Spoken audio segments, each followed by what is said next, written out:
Welcome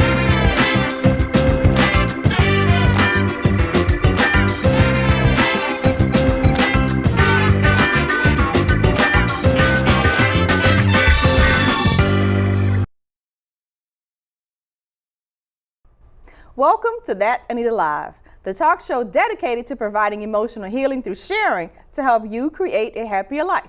Today's topic is all about that money, money, money, how to invest, and why is it that we make such bad decisions because we're so emotionally attached to our funds. My guest today is Ms. Pamela Sams. She's been involved in personal financial management for over 18 years. She enjoys helping women, stubborn women like me, get their personal finances in order, especially long-term life planning, which is something we don't like to do. She's an advocate for financial literacy and the president of the Fairfax County Chapter of the International Association of Professional Women. That's a lot. That's a lot. That's a lot. So, okay, first of all, how do you do all of that? Mom, full-time job, in financial literacy, then you're available to speak. I've seen you at a number of different conferences and workshops, trying to help all of us make better decisions. Yes, exactly. With our money. How do you manage all of that? It takes a lot, but being passionate about what I do it keeps me going. I have to get out there and educate women around money because it's so important to me. So I make the time to really make sure that I educate. So I do the seminars, I do the workshops, I do traveling with speaking. It's all about whoever says they need help in this area, that's where I am. Yeah, because your Facebook and Instagram are lit. Twitter is lit with, Dad, Pam was someplace else. Wait a minute, I thought Pam was here. So it's like scrolling past them, seeing all of the impact that you're having in the community. Yes. Now, do you feel like you're making an impact? I do. I have gotten more people to come see me. Okay. I have more people coming to ask me to speak and do workshops. So I think I'm making quite an impact on there. So what I do, even actually the other day, I got a phone call from somebody who saw me someplace. I was like, I didn't even know I was in that thing, but they came and they said, I think I need some help. So I think I'm making a difference there. So when we come in, how are we coming? Do we come in and just throw everything on the table and say, figure it out? I don't know, just figure it out. Exactly. I have some people that do that. I mean, it's all about, shoe boxes, receipts, whatever. Okay. I try to tell people to organize it in some form of fashion. But if they can't get there and do that, I said, bring what you have. And then we'll kind of start from there. Because I think that's the fear that a lot of people have when they come to a financial advisor is, I'm gonna have to get all my stuff together. I don't know what I have here. I don't know what I have there.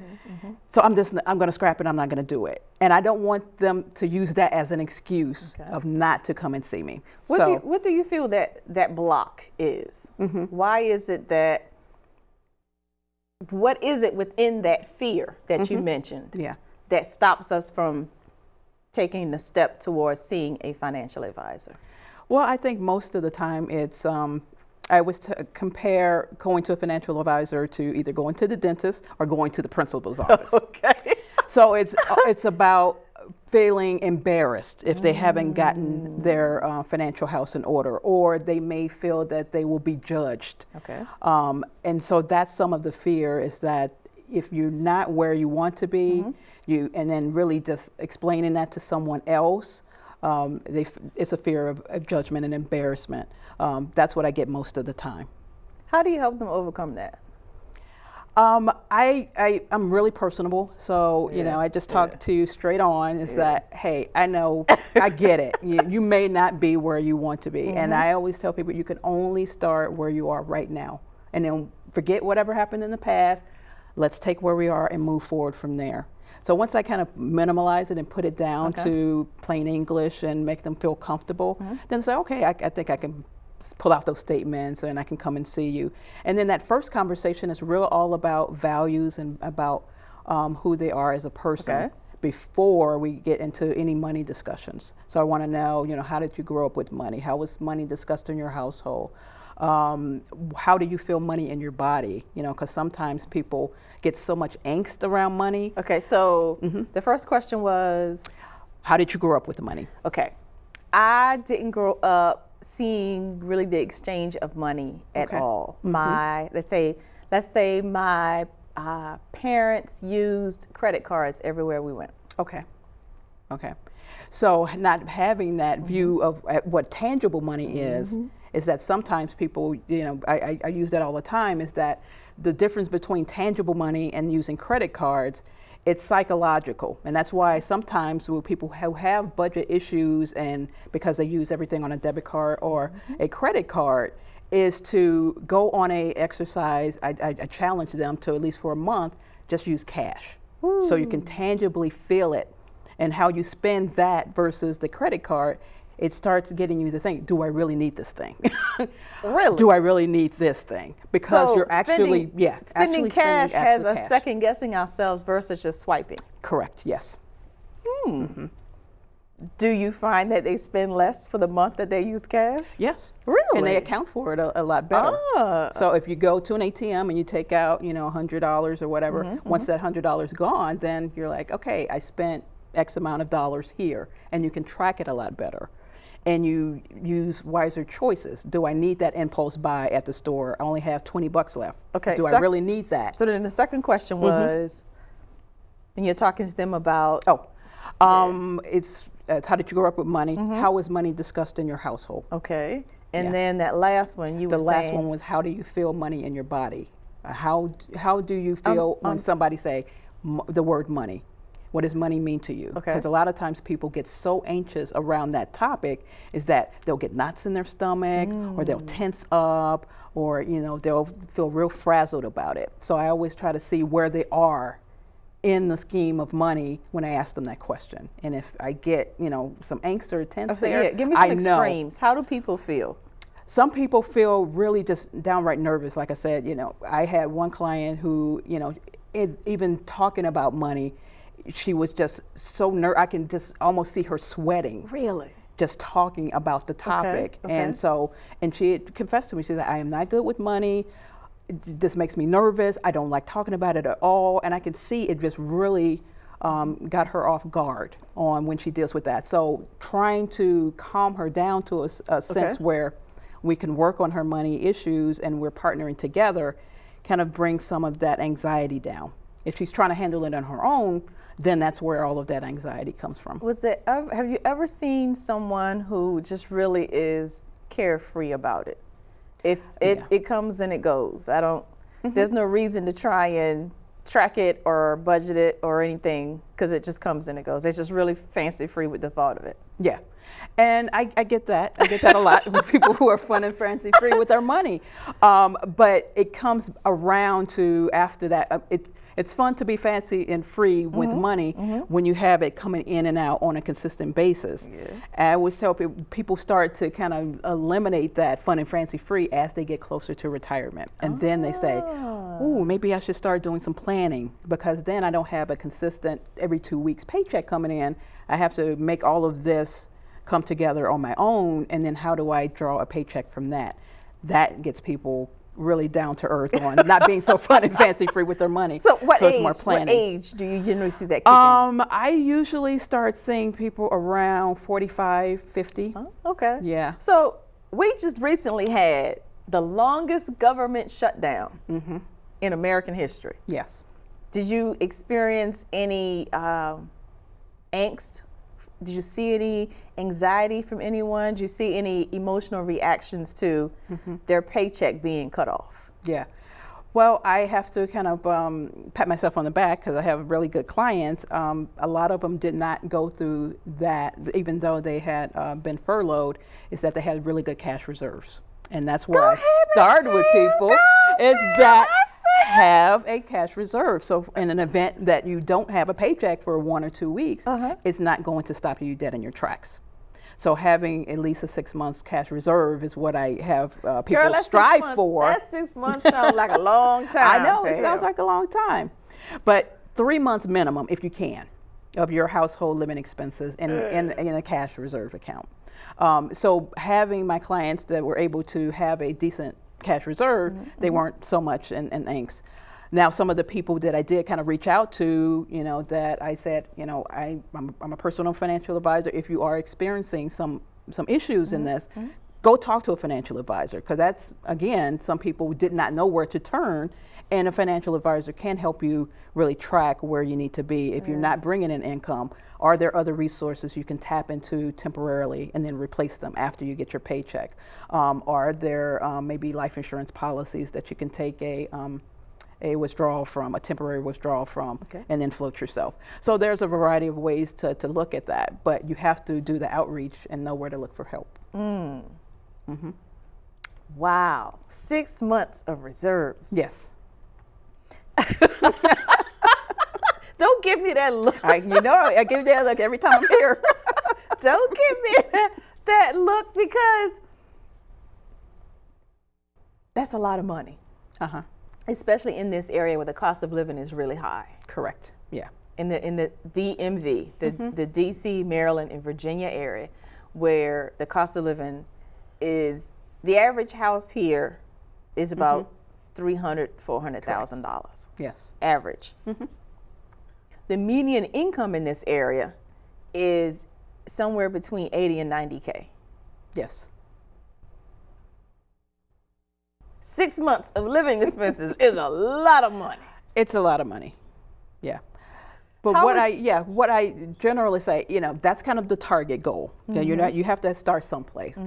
I always tell people start small, even if you have maybe 1, 2, and then really as you start progressing in your employment, sometimes you get raises. And sometimes people increase their lifestyle when they get that raise. Time to upgrade that vehicle and do all of that. Trying to move to a bigger house. Maybe you can capture some of that raise and then direct it towards your cash reserve. Not all of it, but time to let go of this grocery shopping and get a personal chef. Yeah, all of that. Exactly. Then, before you upgrade on that, just see how much that's going to be, and then maybe say, I'm disciplined enough to carve off a little bit of that and start saving and put aside a cash reserve budget for that. As you can see, we have an expert in the building. We're going to see in just a few minutes what she can do with the person that's stubborn with their finances like me. Ebook. And we're back with the legendary, I can say, Pam Sams. Yes. Talking about personal finances. Now, let's say people who are, like Brianna and T.I. called them paper chasers. Yes. And they are all about trying to achieve that higher standard of living. So they're constantly earning money, but they're also constantly spending what they earn. Correct, yes. Now, emotionally, they're attached to that higher life living that they've envisioned for themselves. What are the reasons that how do you break that? What are the reasons that they stay so emotionally attached to what they're trying to achieve versus planning where they are? Where they are, yeah, exactly. And it goes back to that conversation that we had at the beginning is, how did you grow up with money? Because if you saw your parents doing the same thing, really trying to keep up with the Joneses, so to speak, then more than likely that's what you're going to do when you get your own money in your own household, in your own family. So how you dealt with that when you were growing up or saw it, that's that emotional attachment. Or if you saw your parents arguing all the time about money or lack of money, then in your household you're going to not let that occur, and you're going to be really frugal. Because, but in a time period where we have the Tyler Perrys and the Steve Harveys and the Oprahs that say, you have to keep trying. Yes. Don't ever give up. And you have to take risk. Correct. But how do you, on that side of the coin, take risk, but then on this side of the coin, plan for a rainy day? Because you want to throw everything at that which you are trying to achieve. Yes. Right? Exactly. In your financial plan, it's really looking at what lifestyle you want to lead, and then really be realistic on, can I achieve that? But then also realistic. Realistic. What we talking about? Exactly, what that is to you, and if that's where you want to throw caution to the wind and say, okay, this is what I'm planning, but I'm going to take risk and upgrading my lifestyle or taking a particular position, then you'll have a little bit of that cushion that we talked about. So you can go ahead and take some risk, a little bit of risk as well. But you also want to have kind of a game plan that'll keep down that slow and steady. And then you can also kind of take your risk on this side. I always tell, it's kind of when you're investing, I always call it the racehorse workhorse scenario. So you'll have a workhorse, which, out in the field, plowed, consistent movements of what they need to do. And then your racehorse would be more of your speculative investing or that taking that risk, and then that's a small portion, but you're kind of betting on yourself there, but it's more of a race type thing. But if it goes fast, and it goes fast, then you have that opportunity, but you don't want to use the racehorse and the workhorse, racehorse for the workhorse situation. So you always want to make sure you have both running at the same time. What emotions or what reasons do we continue to make bad decisions with our money? Well, a lot of it is really how you're affected by how you grew up. That's one. Some of it is really about lifestyle choices. So we get emotional about and we get attached to things and accumulating things.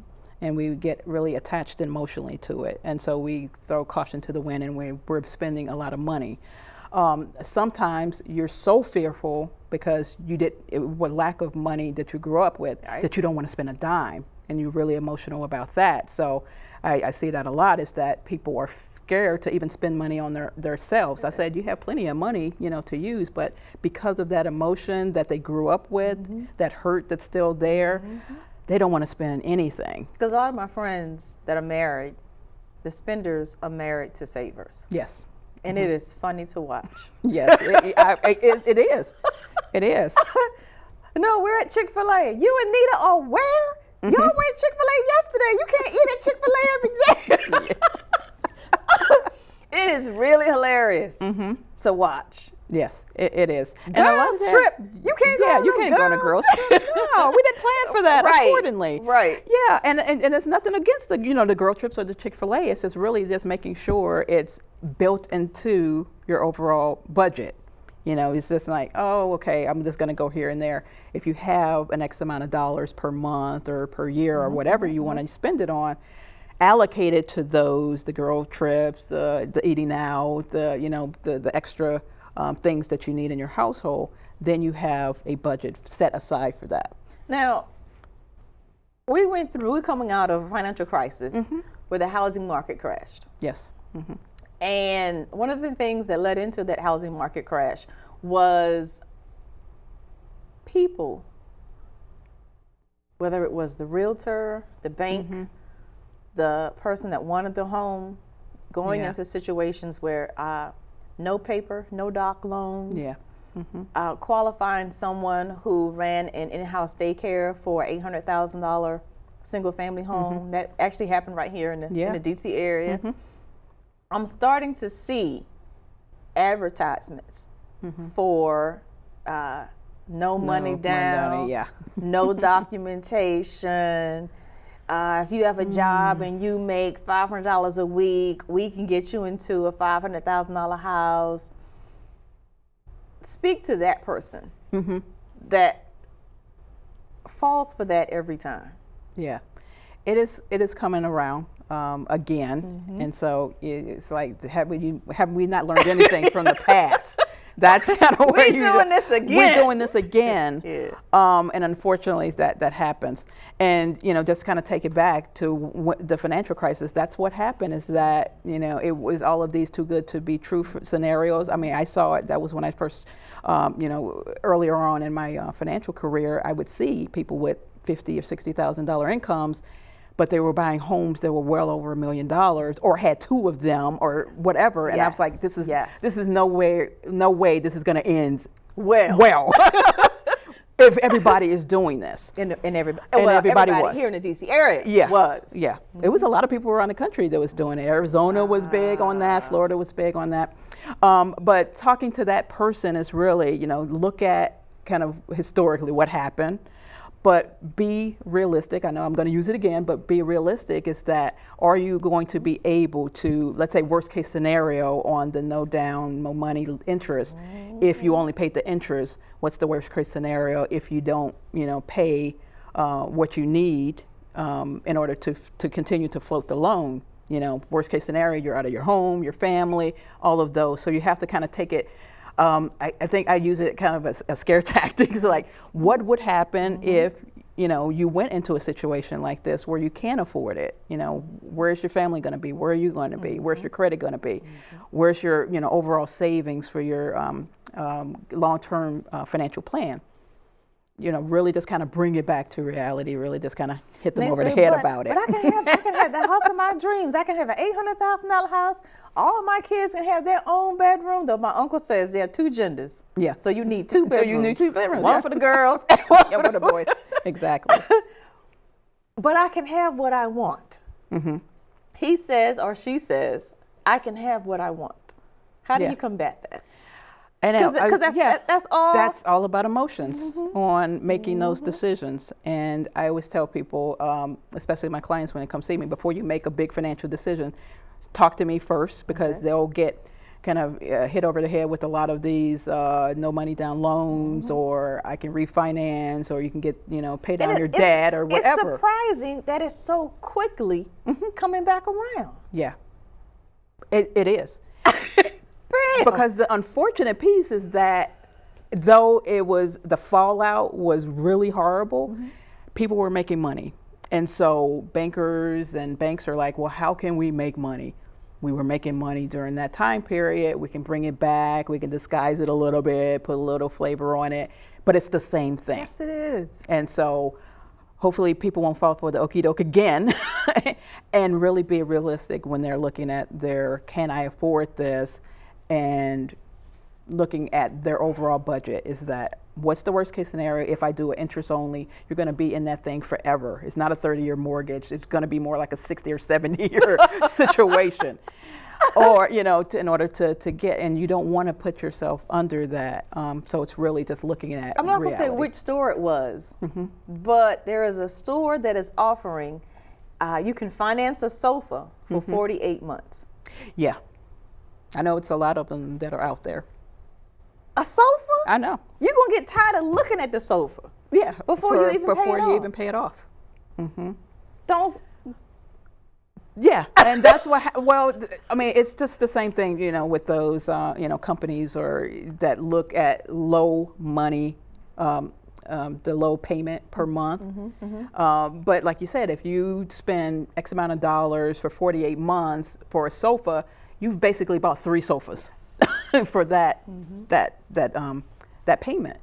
But it's psychological. It's that emotional thing. I need to have the sofa.